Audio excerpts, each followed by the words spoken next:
Welcome again to Reviews from Purgatory. I am your host, J. Matt Wigan. It's been a long time since I released a video, and I'm sorry about that. But that's going to change. I'm not going to be a procrastinator anymore. There are other changes coming as well. You can see from these credits for Krull, which is a sci-fi fantasy hybrid. Great topic for discussion, given how many people hate it or love it. My opinion of the film falls in the middle. I don't think it's a wonderful film, but I think it has its charm. There are other changes as well, like this horrifying thing coming up now. Me in person! Ah! I know, I'm hideous, right? Got the bony tyrannosaur arms, the fact that I'm for some reason filming this with half my face in shadow, the sleep deprivation scars and bloodshot eyes. I really should get better sleep at night, you know? And then of course there's the weird long hair, which is probably out of a fear of haircuts, because sometimes they get your ears. Or, you know, just the fear of being struck bald. Kind of like the lead actor in Krull. Oh, Ken Marshall, will I end up like you one day? So Krull, I'm gonna do a lot of spoilers for this one. Just a heads up, a warning. Two long feuding kingdoms are fusing together with the marriage of Prince Colwyn and Princess Lissa, their fathers surrendering power because perhaps one unified kingdom can resist the Slayers, an evil army that is conquering their world and is extraterrestrial. Yeah, Krull is a blend of sci-fi and fantasy that doesn't work as well here as in the film Krull was made to imitate. Star Wars. Are you seeing this too? Columbia hired Stanford Sherman to make a screenplay that capitalized on the popularity of Star Wars. They wanted to cash in. Krull has its own story. It is an imitator, not a ripoff. This isn't Aragon. Ugh. Aragon, book or movie, is very much Star Wars, just slightly retold. Krull has some noticeable similarities to Star Wars, but ultimately Krull is more an English legend I will mention later on. Star Wars incorporated knights and magic, typical fantasy elements, into a sci-fi environment, blending the two rather well. While Krull isn't really blending the two genres. I shouldn't have called it a hybrid. It's more like fantasy versus sci-fi. The planet of Krull has magic users, knights, men who fight with swords, axes, etc., and castles.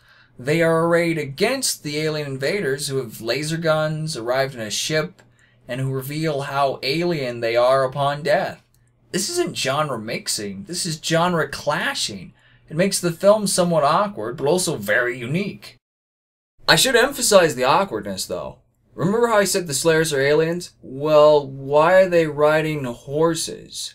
Did they steal them when they arrived, or did they bring them on their ship, making them space horses?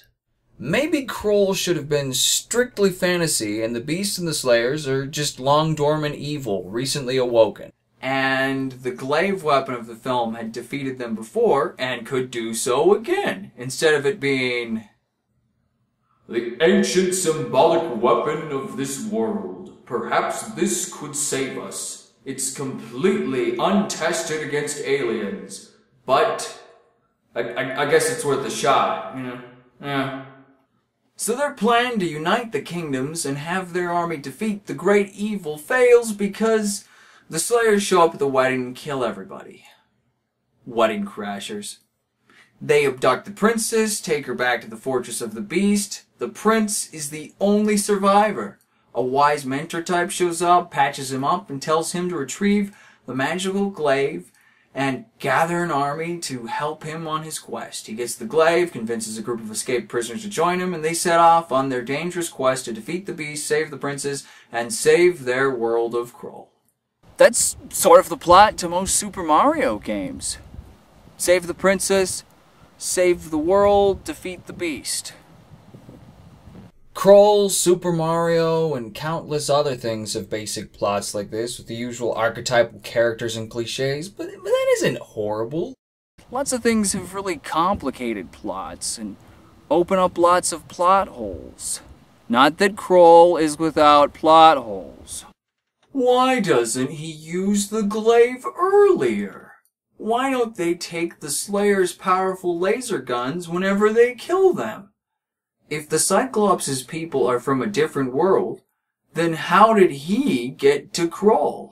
There's more, but let's not dwell on every plot hole. I think the story still works a lot more after you hear the commentaries. Yes, I listened to the commentaries and I watched the special features and did research on Krull because my life is sad and pathetic. Director Peter Yates described it as a fairy tale. And that is really the mindset to approach Krull with. You don't question fairy tales that much, do you? Like Little Red Riding Hood? Why can't she recognize the wolf? Does her grandmother have fur and a snout? Or does Little Red Riding Hood have very poor eyesight? I don't get it. With stories of this type, just go with it, stupid. Krull isn't just a fairy tale, though. Peter Yates mentioned in the commentary that he screened old swashbuckler films. He wanted to look at their action sequences and reproduce them while updating them to more modern standards. You can see it in Krull's fight scenes, but it goes beyond that. Krull feels like one of those films because of the costuming, the basic story, the sets, and above all, Ken Marshall as Prince Colwyn. I think he was directed to play it like he was Errol Flynn in a swashbuckler movie. He even looks like Errol Flynn. It's time to return to that English legend. A story of a good-hearted man leading lovable bandits to save his lady fair and save the realm from a brutal tyrant. And to restore King Richard the Lion-Hearted to the throne. Yes, Krull is the story of Robin Hood. You might have had trouble noticing because of the dying screams of alien shapeshifters. But yeah, it's Robin Hood.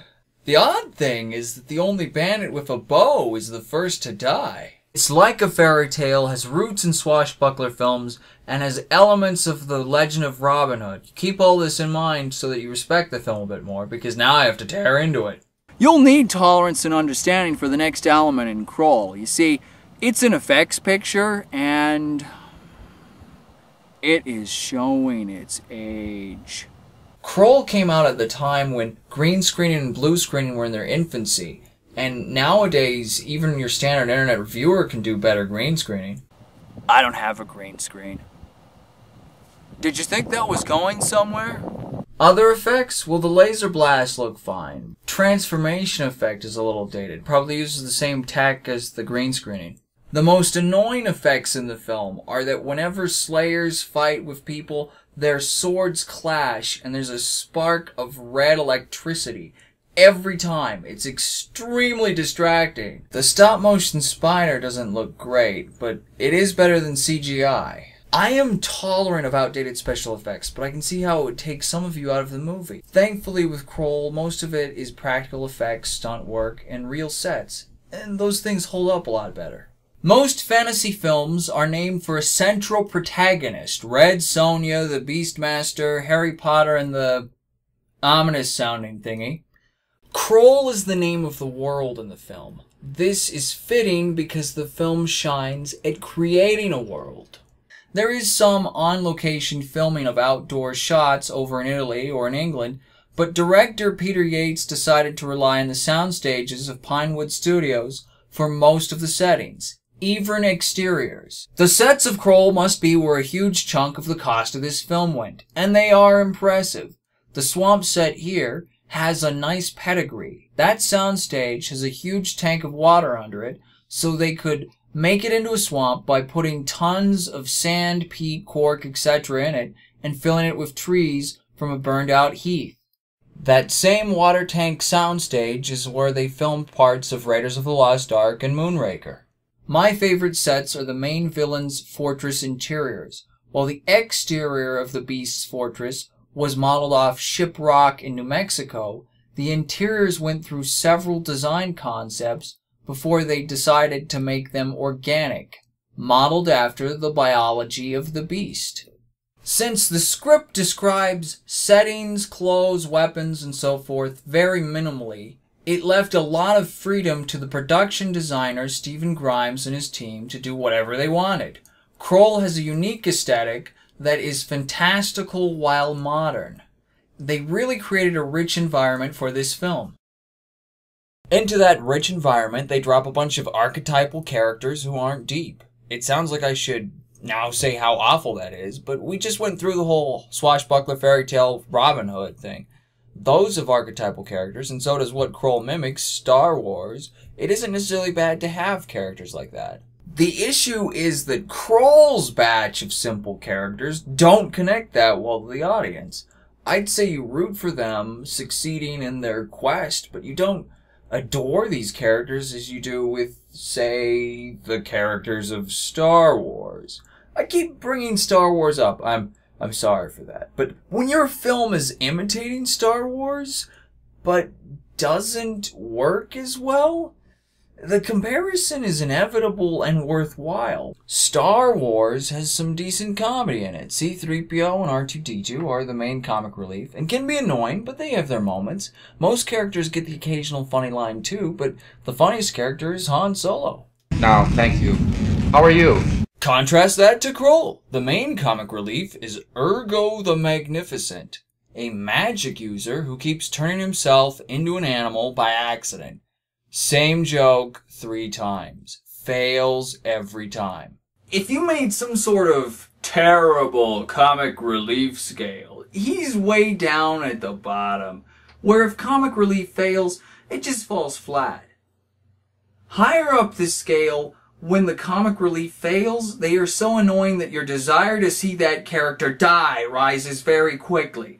Different people have different tolerance levels for bad comic relief. But probably Ergo won't bother you. Other characters have lines or bits meant to be funny, but none of it works. The funniest thing in Krull is Robbie Coltrane, and that's mostly his facial expressions. Krull's normal dialogue is the best source of humor in this film. Lots of people watch this film ironically like Troll 2. I kind of see it. When these characters are supposed to be funny, they aren't, and when they are serious, they are so earnest that it can be funny. I like Krull in a mostly unironic way. Mostly. I have to stay here, my friend. We had no time.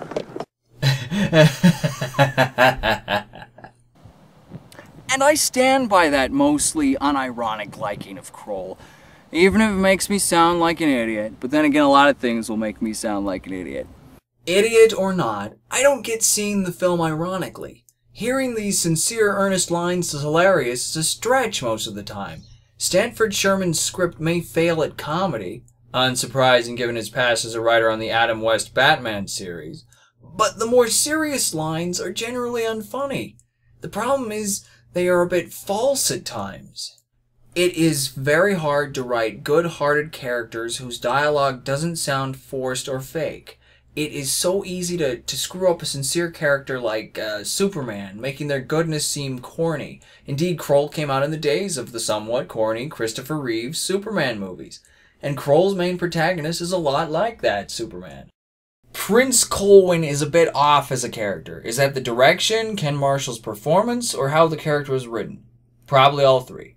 But I'd put it more in how the character was written. His father gets killed, and there's a scene of him realizing that, and then getting over it very fast. He couldn't wander through this whole storyline constantly grieving, but it feels like there should be a scene where he and the others talk about all the people they knew who were killed by the Slayers, to show that it's on their minds, but they can't dwell on it right now, or they'd be distracted from their quest.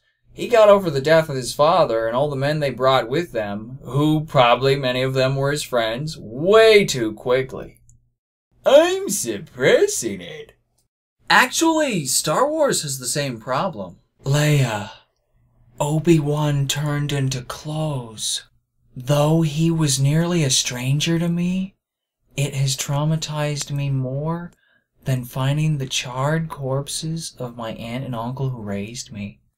Really, Luke? My home planet was destroyed. My family and everyone I ever knew is dead, and I haven't shed one tear. It's really out of place. Both films have a lot of death and destruction. Star Wars glosses over a lot of it by having off-screen deaths in many cases. You don't see the Jawas gunned down. It makes it a more fun movie. Its better comedy adds to that also. Krull has more characters that die, and to Krull's credit, they die on screen. And in Krull, none of them turn into clothes. Except that guy. But to Krull's detriment, the attempts at comedy feel more tonally out of place given all the death. They probably should have kept the film more serious. Returning to Krull's lead, I have to say to Ken Marshall's credit, Colwyn does come off as a great warrior. He trained under the stunt supervisor Vic Armstrong for weeks, exercising, sword fighting, boxing, enough so he could perform his own stunts and not look clumsy doing them. That's him falling down the stairs, that's him nearly getting crushed by that thing, and it sounds like it did crush him on some takes.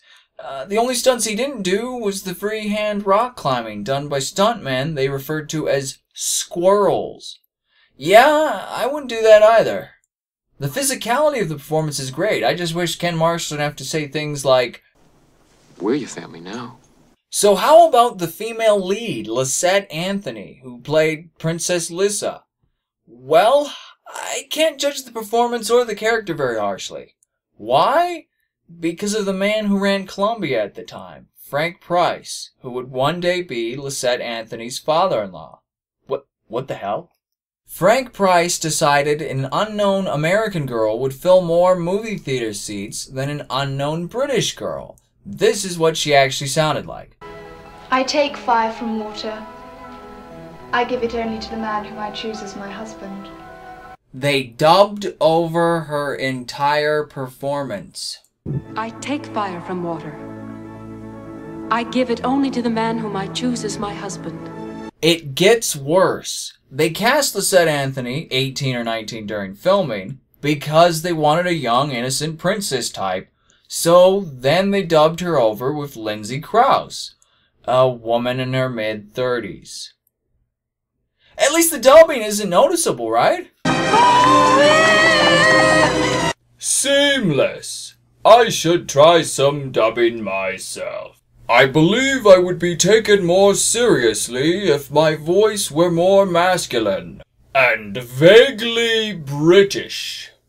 So, Krause's dubbing is okay, and Anthony's bodywork is fine, but together it is jarring. Thankfully, they don't have many lines in the film, with Lissa mostly running around the beast's fortress. Constantly. Yes, she's a damsel in distress, but she evades him by running around the fortress constantly. That's some active damsel in distressing. The beast probably should have confined her to a room. Now, let me discuss the other 17 characters and the actors who played them in great detail. No. Krull's two leads don't stack up as well because neither character gets as much development as Luke or Leia. It doesn't help that Krull has a huge supporting cast of characters. You could think of it like this. While Han Solo is Torquil, Chewbacca is 8 bandits. Krull might have too many characters. Or maybe Star Wars has too few? What if Han Solo had a few more crew members who could die on the Death Star? Not Ornan Vord or Yala Rebnor.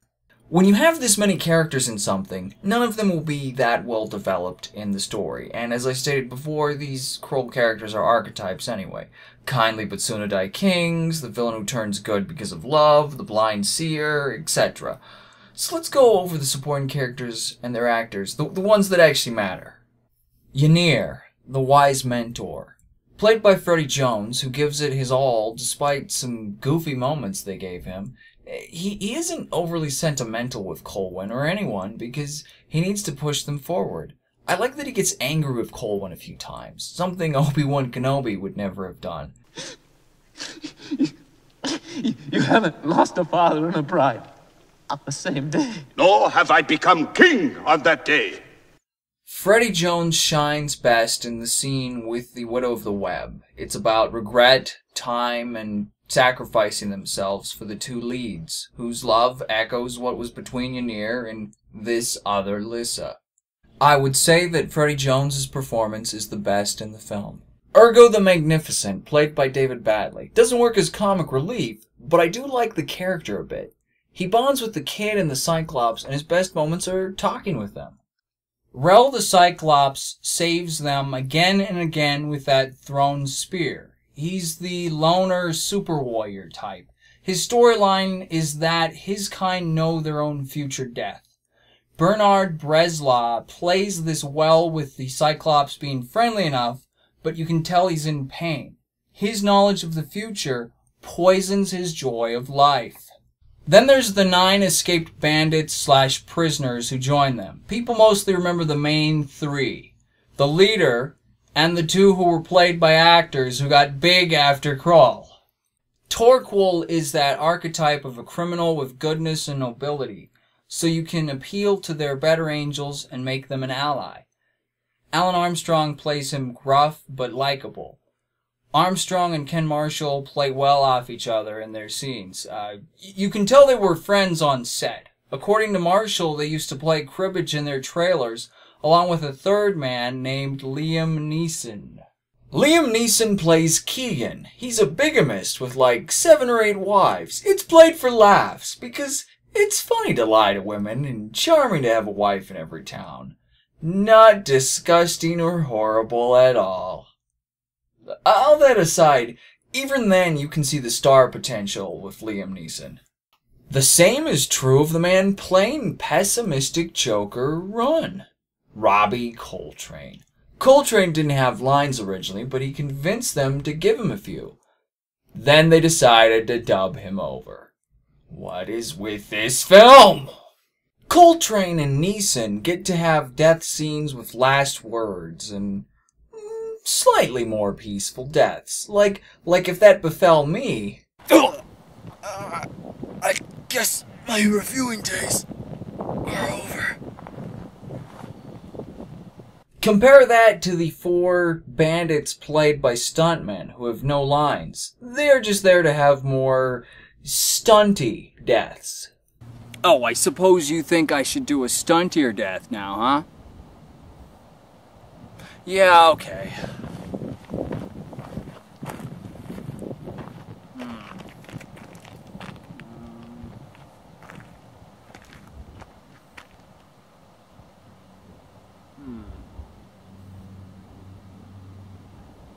A lot of broken glass. We don't want to fall on that. Yeah, I'm probably putting too much thought in it. Here,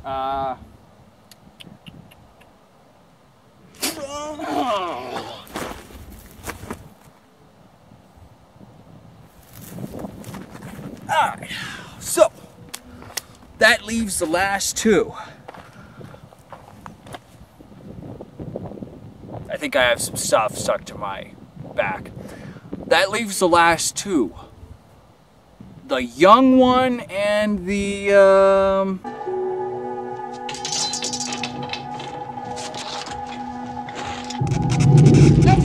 Let it go! the stupid one. You probably noticed that most of the bandits were killed by laser blasts. Stormtroopers have horrible aim, but the Slayers have great aim. They decimate people. The Slayers are pretty good villains. Their armor, their weapons, and how whenever they die, one of those critters comes out and burrows into the ground. Are they even dead? Those things seem to still be alive. They're intimidating and creepy. Though they also move really slowly, so that undercuts it. Then there's the changelings, beings that appear as normal humans until they get the chance to try and kill Colwyn. They're assassins, basically. One manages to kill the seer before he can help them tell where the beast's fortress is, so the villains actually force the heroes to resort to Plan B, because they are competent. Actually, probably Plan C at this point, given the dead army at the wedding. Not bad. But then there's the Beast. At first, the Slayer's boss is extremely threatening. For much of the film, you just hear his voice or see parts of his body. That sounded gross and oddly sexual, but it's cool. Anyway, the Beast had Princess Lissa kidnapped because he wants her to be his wife. What's the point of conquering the universe if you don't have anyone to go home to? The nights are lonely for the Beast. His motivations for kidnapping the princess don't bother me much. The problems are when the Beast is fully revealed and how easily he is defeated. The Beast costume isn't great when you get to see it as more than just parts. It was smart to conceal what it looked like. That should be done anyway to build suspense in a movie, but it's covering up that it didn't look that great, too. At some point you have to see it there, and it isn't as intimidating as the build-up promised. It was a closely guarded secret as to what the Beast looked like. No one was supposed to know before the film came out.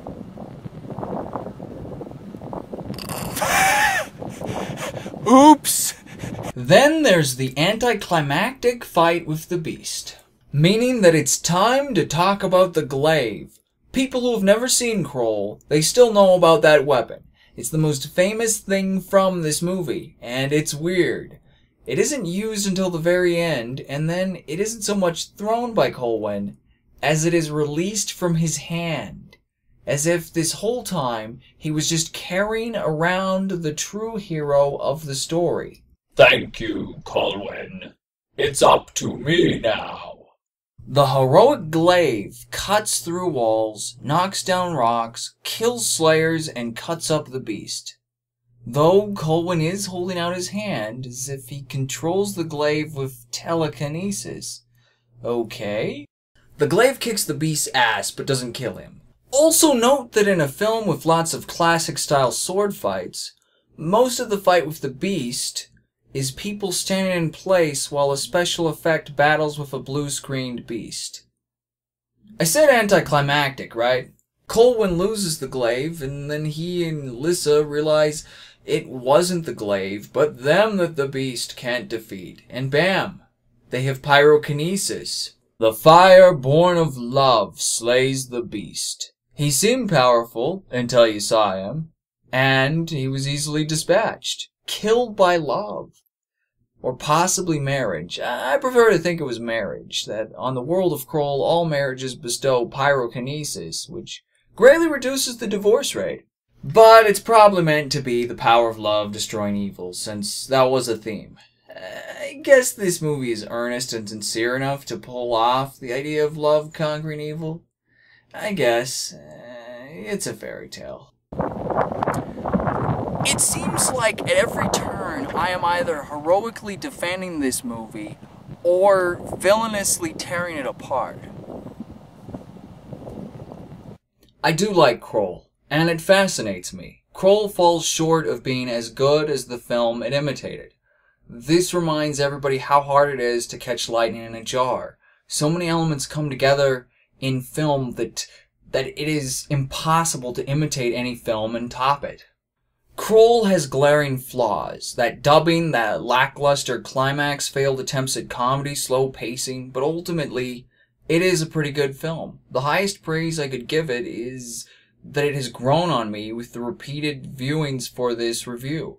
I think this is why Krull built a cult following. Some people recognized the classic storyline, some of the interesting ideas like Fire Mains or The Widow of the Web, liked the performances, enjoyed James Horner's great soundtrack, or whatever else is buried under the Star Wars mimicry that Columbia pushed. They wanted a script like Star Wars because Columbia was terrified of making it pure fantasy. Terrified because of Disney's flop, Dragon Slayer. They even pushed a name change for the project out of that fear. Initial drafts of Stanford Sherman's script were even called Dragons of Krull, despite there never having been a dragon in the story. Ever. That reminds me of a script I'm working on. It's called Shadows of Desire. Now, it really has nothing to do with desire or shadows or whatever shadows of desire would be. But it's a cool title. But their fears were realized. Krull was a flop. Krull did miserably at the box office, staying only 3 weeks before being pulled. Opening week, it lost to National Lampoon's Vacation, Jaws 3D on its 2nd week, and Return of the Jedi on its 10th week. That's a horrible opening weekend. Worse, the budget of this film was huge. Some sources claim a $27 million budget, while others suggest more like $40 million. How did Krull do this badly? I mean, dreadful films have triumphed because of better marketing. For Krull, they promoted it with the usual print and TV ads and tried some foolish word-of-mouth stuff. See the article link in the details. And there was the big promotional stunt. The Krull weddings. 6 couples were married a week before the release in a joint ceremony. The brides wore matching wedding gowns based off Lissa's gown from the film, and they had 6 honor guards. And that was it. Columbia should have had the couples take fire from water, or had slayers attack the wedding ceremony in a glorious stunt battle, abduct the brides, and the grooms embark on an epic quest to get them back. But I guess 6 extras works okay, too. At least the couples got swag. Traveling to San Francisco on Western Airlines to stay at the Hilton for a week-long honeymoon. Each couple was bestowed a new set of Pegasus luggage and a Kodamatic instant camera. The weddings went mostly under the radar, as Columbia cut their losses with the failed film.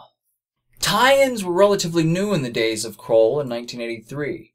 They didn't roll out a fast food line of toys or something like that, but there's an arcade game, an Atari game, board game, a comic book adaptation, which is also included on the DVD with audio from the movie synced up.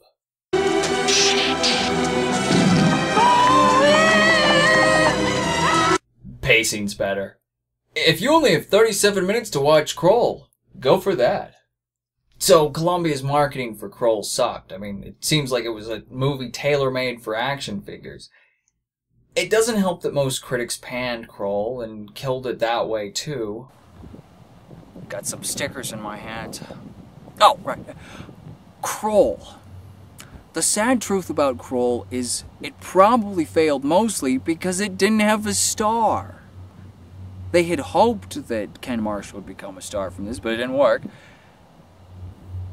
But that's the thing. Most films have a star, and Krull has a bunch of no-name actors. At the time, they were no-name actors. People go to the movie theater because of this star or that star, not because of the stories of the films. It's a sad truth that was true, is true, and will remain true. It's just how it is. Lovely garage here, huh? I have worked long and hard on this lengthy review of the 1980s film Krull, the 1980s flop Krull, because it deserved better. So I kept on working on it, even as it kept getting in my way, preventing me from doing other things. I refused to allow myself to release any truth in advertising until I got this done finally. Me finishing this is my gift to myself. Yeah. The film did deserve better. I think it's okay. It's a pretty good picture. And, well, now I can move on to other things, so it looks to be a very good new year coming. Hopefully for all of us. Best wishes to all of you out there. Let's make this next year a lot better, huh? Until next time, this has been J. Matt Wigand with Reviews from Purgatory.